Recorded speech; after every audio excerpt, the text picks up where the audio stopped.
Imagine waking up tomorrow morning to discover that nothing dramatic had happened. There had been no explosion, no collision, no warning. The moon had simply disappeared. At first, you might not even notice, but from that moment on, the Earth would begin changing in ways that would eventually make this planet almost unrecognizable. The oceans would slowly lose the rhythm they have followed for billions of years. The nights would become darker than almost anyone alive has ever experienced. Even the stability of the Earth itself would begin to unravel. And the remarkable part is that almost none of us think about the moon as something keeping us alive. It looks like little more than a silent gray rock. No atmosphere, no weather, no life. Yet for 4.5 billion years, it has been quietly performing one of the most important jobs in the solar system. So let's ask a simple question. What if the moon simply vanished?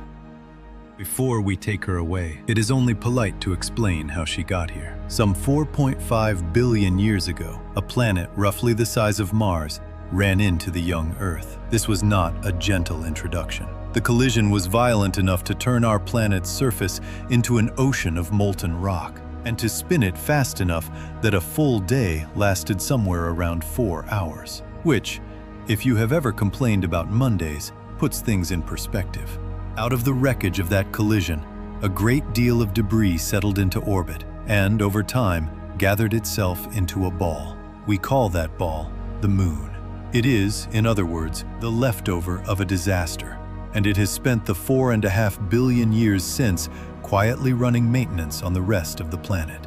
You have never had to think about this arrangement, which is rather the point. Good infrastructure is invisible. You only notice it once it stops working. So let us stop it working and see what happens. Second one, she's gone. The first to notice is the ocean, which has never been known for its patience. Twice a day, every day, for as long as anything alive has existed, the tide has risen and fallen on a schedule set by the moon's gravity. That schedule is now canceled. The sun still pulls at the water, of course. The sun pulls at everything, being enormous, but its tidal effect is only about 40% of what the moon provided. The oceans do not stop moving, they simply stop being interesting. The tides shrink to a smaller, quieter, more forgettable version of themselves. This turns out to matter enormously if you happen to be a crab. Whole communities of crabs, mussels, and starfish have built their lives around a shoreline that floods and drains on a strict timetable. Sea turtles time their egg laying to the highest tides of the month, so their nests sit safely above the waterline. Certain corals spawn once a year in perfect synchrony, cued by the moon's light. None of these creatures has a contingency plan. They were never told there might not be one. Then comes the dark, proper dark, the kind modern life has mostly forgotten exists. The moon reflects about 1/3 of the sunlight that hits it, which sounds modest until you realize it's the difference between a night you can navigate and a night you cannot. Remove it, and nocturnal predators lose the light they hunt by, while their prey loses the shadows they hide in. The whole arrangement of the night, negotiated over millions of years, is renegotiated in an instant. A few years pass. The tides have settled into their smaller routine. But something slower and considerably more alarming is only just getting started. You have probably never wondered why the Earth doesn't wobble. This is understandable. It is the sort of question that only occurs to you once the answer stops being true. Right now, our planet spins tilted at about 23.5 degrees, and that tilt barely shifts from one century to the next. It is the reason you get 4 seasons instead of one long, confused smear of weather. The moon is what holds that tilt in place. Think of her as a hand steadying a spinning top. It is not a particularly glamorous job. It is, however, load-bearing. Researchers who have modeled this, Jack Wisdom at MIT, Jacques Lascar in France, found that without the moon, Earth's tilt would no longer be locked down. It wouldn't happen overnight. These things rarely do. But the tilt would become exposed to the gravitational tugging of the other planets, chiefly Jupiter, which is large enough to bully practically everything in the solar system, and generally does. We happen to have a preview of how this ends. Mars has 2 moons, both small enough to be almost embarrassing, and nowhere near massive enough to do the job ours does. Over its history, Mars's axial tilt is thought to have swung wildly, from one extreme to the other and back again. That is the future we've been quietly avoiding, and the only reason we've avoided it is her. Decades in now, the tilt hasn't broken yet. This remains, stubbornly, a slow catastrophe. But a second problem has started to surface, and this one concerns something you experience every day without noticing: the length of it. For billions of years, the moon has acted as a brake on Earth's spin. Every tide she raises drags a small amount of energy out of our rotation and hands it over to her orbit, which is also why she drifts a little farther away each year, about 4 centimeters, roughly the length of your thumb. This braking is the reason Earth's very first days, shortly after the moon was born, lasted around 5 hours. Since then, she has added some 18 hours to the length of your day, patiently, one imperceptible increment at a time, the way a very slow tax accumulates. Take her away, and the brake simply disengages. The force that has been stretching your day for 4.5 billion years is no longer applying itself. What Earth's rotation does next is, frankly, uncharted territory, because she has always been part of the calculation,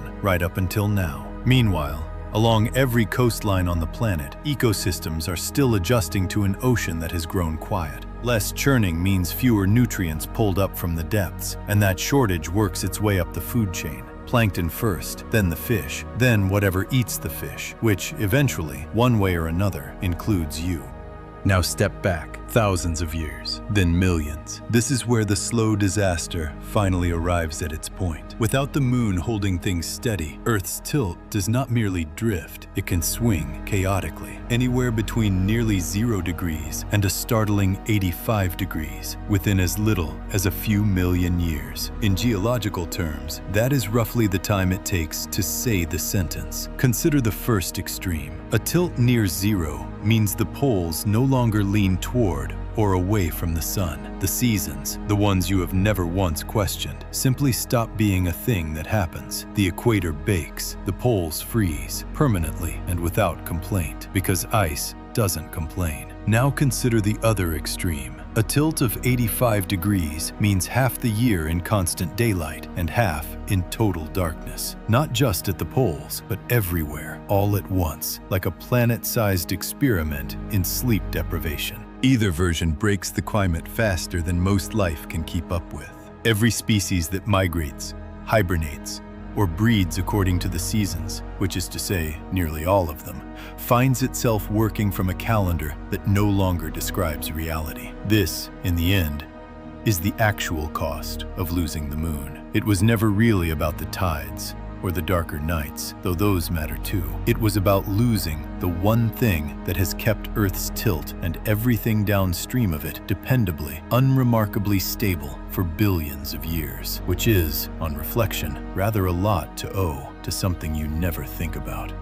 Here is the odd part. None of this makes the moon seem more impressive while she's still up there. She remains, stubbornly, a gray and silent rock. No announcements, no warning lights. She asks for nothing, which is exactly what makes her dangerous to lose. The most important things rarely announce themselves. They simply keep working in the background until the day they don't. And every ecosystem alive today evolved under the quiet assumption that she always would. We acquired the moon through a collision that, by any reasonable calculation, should not have left behind anything worth keeping. And yet, every single day since, that same accident has been the unspoken reason this planet remained livable. So the next time you glance up and find her there, full or half lit or worn down to a sliver, you are not looking at a rock. You are looking at the reason your seasons still make sense. If you'd like to see what else has been quietly holding your world together, subscribe. Next time, we go past another edge.